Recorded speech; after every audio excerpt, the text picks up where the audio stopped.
My sister said it at my college graduation party, not quietly, not privately, but in front of my friends, my classmates, and my proud grandmother who'd driven 3 hours to be there. We were standing by the dessert table when someone asked Vanessa what she did for work. "I'm in corporate law," she said, flipping her hair. "Big firm downtown, I just made junior partner." Then she looked at me. "My sister's graduating today. Liberal arts degree, English literature." She laughed. Not kindly. "We keep telling her she's going nowhere with that. But she won't listen." I was 22 years old, holding a plastic cup of cheap champagne, wearing a cap and gown I'd worked 2 jobs to afford. And my sister, who'd had everything handed to her, just told a room full of people I was going nowhere. I smiled, set down my cup, and said, "We'll see about that." Then I walked away before anyone could see the tears starting. That was 8 years ago. Last Tuesday, my assistant buzzed my office. "Ms. Morgan, your sister is here. She doesn't have an appointment, but she's asking if you have a few minutes." I looked up from my laptop at the corner office with floor-to-ceiling windows overlooking the city. "Send her in." Vanessa walked into my office and I barely recognized her. The confident, polished lawyer who'd humiliated me at my graduation was gone. In her place was a woman who looked exhausted, desperate, and on the edge of tears. She stood in the doorway, taking in my office. The mahogany desk, the view, the awards on the wall, the New York Times bestseller plaque. Her eyes filled with tears. "Hi, Jordan," she whispered. "I need help." Let me back up, because this wasn't about a degree or a career. This was about 22 years of being the sister who didn't matter, whose dreams were impractical, whose path was wrong. And if you've ever been told you're wasting your time on something you love, only to prove them spectacularly wrong, you already know this story isn't really about an office. It's about the moment they realize talent doesn't follow their script. Vanessa was 4 years older and perfect in all the ways our parents valued. Straight A's without trying, law school at a top university, corporate job lined up before graduation, engaged to another lawyer at 25. Living the dream our parents had mapped out for successful children. I was the weird one, the one who read novels instead of textbooks, the one who wrote stories in notebooks and dreamed of being an author. "That's a hobby, not a career," my father would say. "You need something practical to fall back on." But I didn't want something practical. I wanted to write. I majored in English Lit, worked at a bookstore, spent my free time writing short stories and submitting them to literary magazines. Got rejected. Again and again. My family didn't understand. Why was I wasting time on something that would never pay? Why couldn't I be more like Vanessa? At family dinners, my parents bragged about Vanessa's cases, her promotions, her success. When they got to me, it was always, "Jordan's still figuring things out." The graduation party was supposed to be my moment. 4 years of college completed. I'd done it. But even that got overshadowed. Vanessa showed up in a designer suit, fresh from winning some big case. Spent the whole party talking about her career. And when someone asked about me, she said I was going nowhere. Said it like it was a joke. Like my degree was worthless. Like my dreams were childish. I didn't talk to her after that party. Didn't return her calls. When my mother asked why I was being cold, I said, "Ask Vanessa what she said at my graduation." My mother sighed. She was probably just joking. "Don't be so sensitive."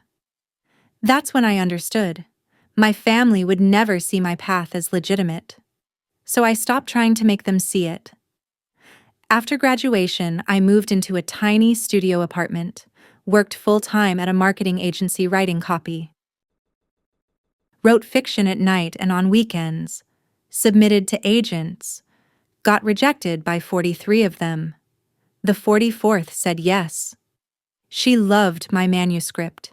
A coming-of-age novel about a girl finding her voice in a family that didn't hear her. 3 months later, we had a book deal. Small press, modest advance. $5,000. But it was real. I was going to be a published author. I didn't tell my family. What was the point? They'd find a way to minimize it. Call it a vanity project. Ask when I'd get a real job. The book came out when I was 24. Sold okay. Not a bestseller, but respectable. Got good reviews. I started working on book 2. Quit the marketing job and wrote full-time. Lived on savings and ramen. It was terrifying and perfect. Book 2 came out when I was 26. It hit the New York Times bestseller list. Stayed there for 3 weeks. Suddenly I had money. Real money. 6-figure advance for book 3. Movie rights optioned. I bought a condo. Hired an assistant. Started a small publishing company to help other writers like me who'd been told they were going nowhere, and I still didn't tell my family. They found out when a friend of my mother's saw my book in Target. Called her. I didn't know Jordan was a famous author. My mother called me confused. Why didn't you tell us you published books? I did tell you, I said. 4 years ago. You asked when I'd get a real job. Silence. Well, we didn't know they were successful, she said. They weren't at first, I said. But you didn't believe in them when they weren't. So why would I share them when they are? I hung up. Vanessa called next. Jordan, I just heard about your books. Congratulations. Her voice was that fake enthusiastic tone I knew well. Thanks, I said. How's corporate law? It's good, she said. Really good. Listen, I'd love to grab coffee and hear about your writing career. I'm pretty busy, I said. Maybe another time. I didn't make time. She'd called me going nowhere. She didn't get to celebrate me now. By 28, I'd published 4 books. 3 were bestsellers. I'd built my publishing company into something real, with 12 authors on our roster. I bought a house, started speaking at conferences about storytelling and building a creative career, got profiled in magazines, and still kept my family at arm's length. We talked occasionally, surface level. They'd learned not to ask about writing because I'd give vague answers and change the subject. Then my 30th birthday came. I threw a party at my house, invited friends from the writing community, my assistant, my agent, my editor. People who'd believed in me when I was nobody. Didn't invite my family. My mother called hurt. Why weren't we invited to your birthday? Because we're not close, I said. And I wanted to celebrate with people who actually supported my career. We support you, she protested. Now you do, I said. Where were you when I was getting rejected by agents? When I was eating ramen and wondering if I'd made a huge mistake? You were asking when I'd get a real job. That was 2 years ago. We'd barely spoken since. Occasional texts on holidays. That was it. So when my assistant said my sister was at the office last Tuesday, I was surprised. Vanessa never came to my office. She'd made comments about my little publishing thing when I'd seen her at our grandmother's funeral last year. But here she was, in my office, crying. What's going on? I asked. Kept my voice neutral, professional. She collapsed into the chair across from my desk. I lost my job. They laid off 20% of the firm last month. Junior partners went first. I've been out of work for 6 weeks. I can't find anything. No one's hiring. I'm sorry, I said. Meant it. Losing a job was hard. I'm drowning, she said. My mortgage, my car, my loans from law school. My fiancé left. Said he couldn't handle the stress. I'm alone and broke, and I don't know what to do. I waited. There had to be more. She didn't just come here to vent. I was hoping, she said slowly, that maybe you could help. I know you have this publishing company. Maybe I could work here? I'm good with contracts. I could handle your legal stuff, just until I find something else. There it was. She wanted a job at the company she'd called a little publishing thing. The company built from the career she'd said was going nowhere. We don't have any legal positions open, I said. I have a contract lawyer we use as needed. And honestly, publishing law is specialized. Corporate litigation experience wouldn't translate well. Her face crumpled. Please, Jordan, I'm desperate. I'll do anything, admin work, whatever you have. I looked at her. Really looked. Saw the desperation, the fear. Part of me wanted to help. She was my sister. But the bigger part remembered standing at my graduation party, hearing her tell everyone I was going nowhere. Let me think about it, I said. I'll need to see your resume, and we'd have to talk about salary expectations. Entry-level positions here pay pretty modestly. Entry-level? She repeated. Vanessa, you have no publishing experience. Even if I hired you, you'd be starting from scratch. But I was a junior partner at a law firm, she said. That should count for something. It counts for corporate law positions, I said. Not publishing. Different industry. Different skills. She stared at me. You're really going to make me start at the bottom? I'm considering whether to hire you at all, I said. If I do, yes. You'd start where everyone else starts. I don't give people jobs based on being family. I give them based on fit and experience. This is about the graduation party, she said. You're punishing me. No, I said. I'm running a business. If I hire you out of pity, it hurts my company. And honestly, Vanessa, I'm not sure you'd be a good fit. You've spent 8 years thinking what I do isn't real work. Now you want to work here? Do you even respect what we do? She was quiet for a long moment. I was wrong, she said. About the English degree. About your career. I thought I was being realistic. Practical. But I was being a bitch. And I'm sorry. Are you sorry? I asked. Or are you desperate? Both, she admitted. I'm desperate. And I've had a lot of time to think about how I treated you, watching you succeed while I fell apart. It's been humbling. Good, I said. You needed humbling. So will you help me? She asked. I don't know yet, I said. Send me your resume. I'll review it. If something opens up that you might be qualified for, I'll consider it. But I'm not making promises. That's it? She said.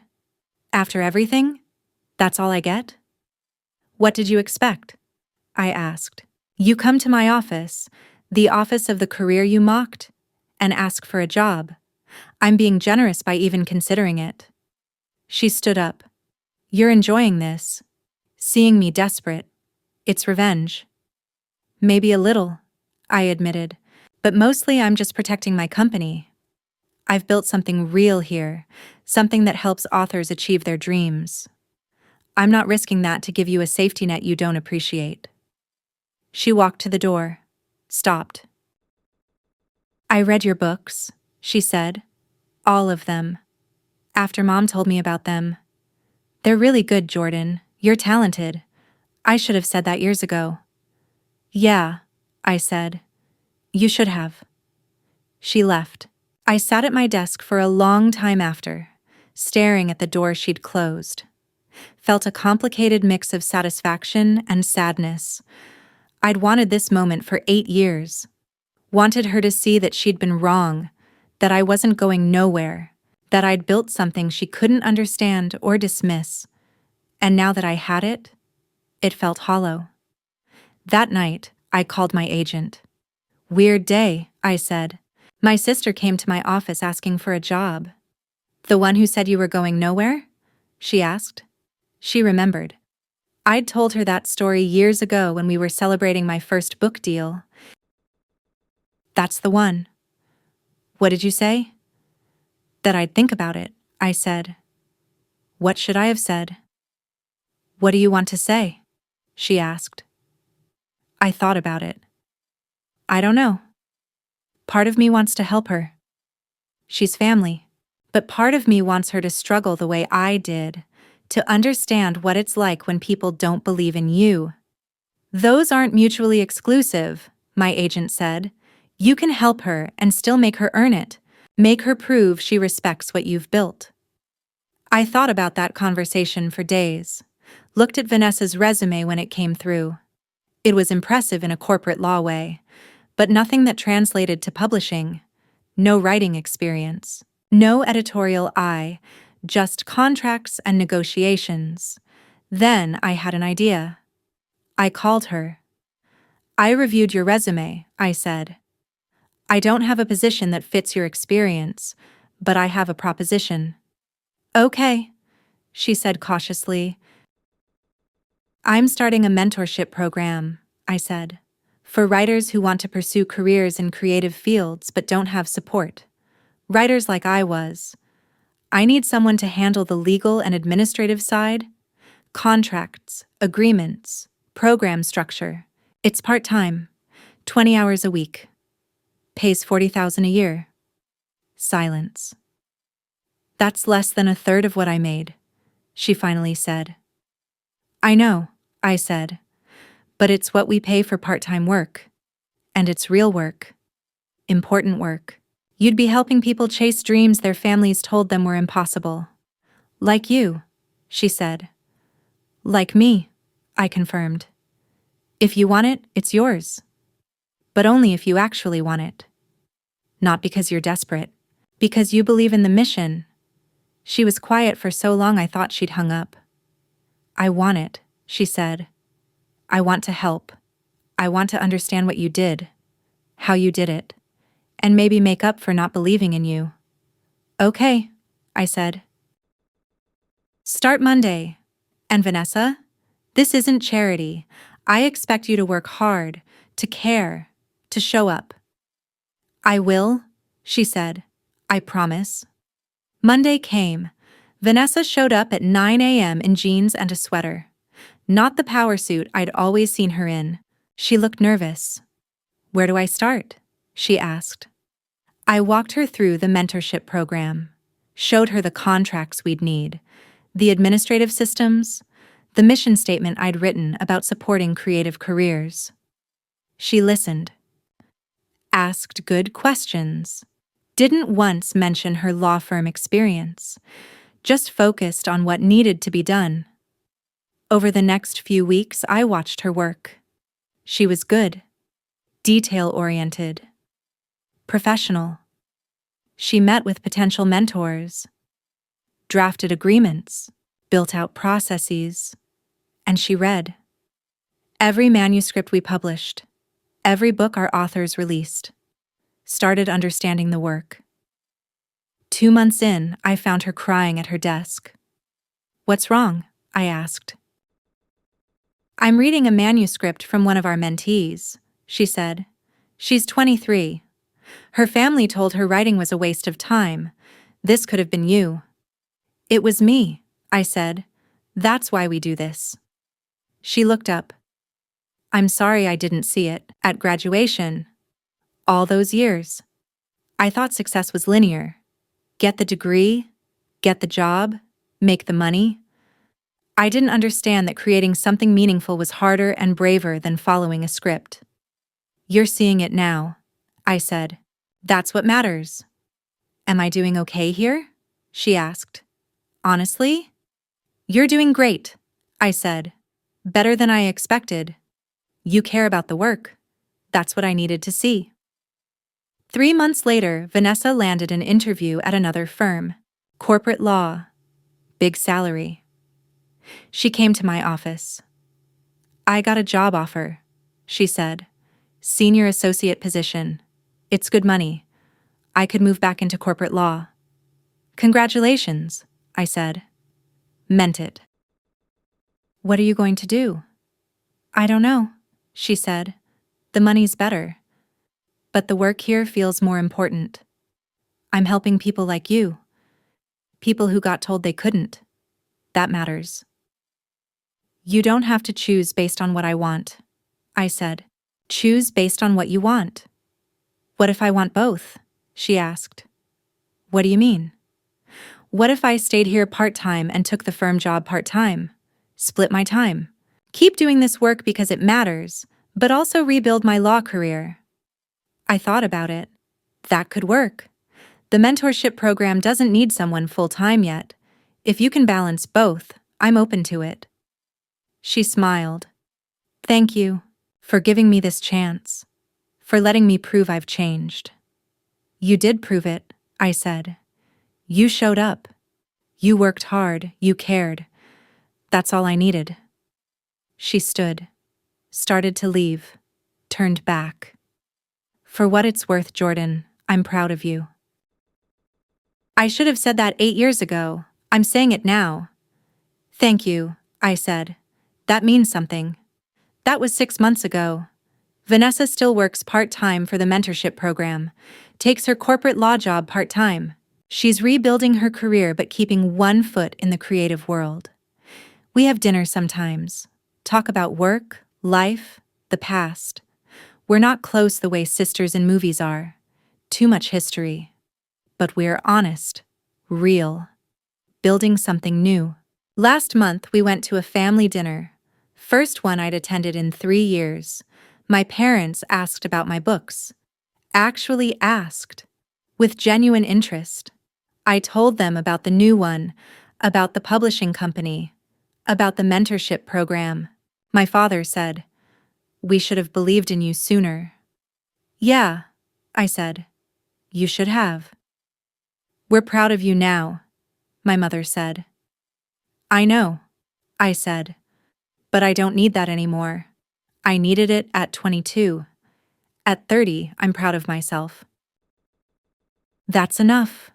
Vanessa smiled across the table, raised her glass. To Jordan, who proved us all wrong and changed lives doing it.